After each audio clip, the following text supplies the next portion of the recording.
Tiniyak ni Ana Ramsey na masaya siya sa kanyang kinalalagyan ngayon.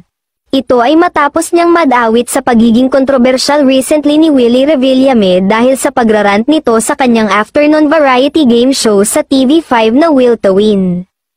Nagkalat ang video clips mula sa Will to Win kung saan nanenermon siya ng staff, at nagrereklamong pagod na ito kahit kasisimula pa lamang ng show niya sa TV5.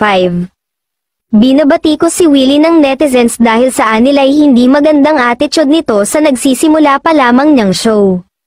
Sa pagpuna ng netizens kay Willie, nadadawat isa sa mga co-host niyang si Ana Ramsey. Bago ang Will to Win, highly identified si Ana bilang regular host ng Showtime Online U, ang online show ng ABS-CBN noontime show na It's Showtime. Tanong ngayon ng netizens, hindi ba nagsisisi ang host at disc jockey sa ginawa niyang paglipat sa show ni Willie? Ang iba, kinakastigo si Ana kung bakit pa siya lumipat sa anilay, toxic, na programa. Ginawan pa siya ng memes, tulad ng screenshot niyang mukhang hindi masaya at may caption na, yung di mo na alam kung tama pa ba mga desisyon mo sa buhay. May post pa kung, worth it ba Ana Ramsey, mas mabuti pa sa It's Showtime.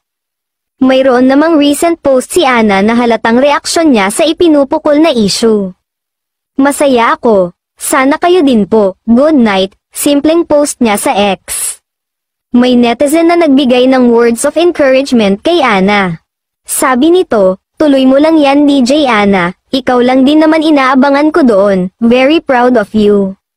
Sagot ni Ana, oh thank you, sa kabila ng issue, may mga nakukuhang papuri si Ana sa pagiging energetic co-host, bukod kay Ana.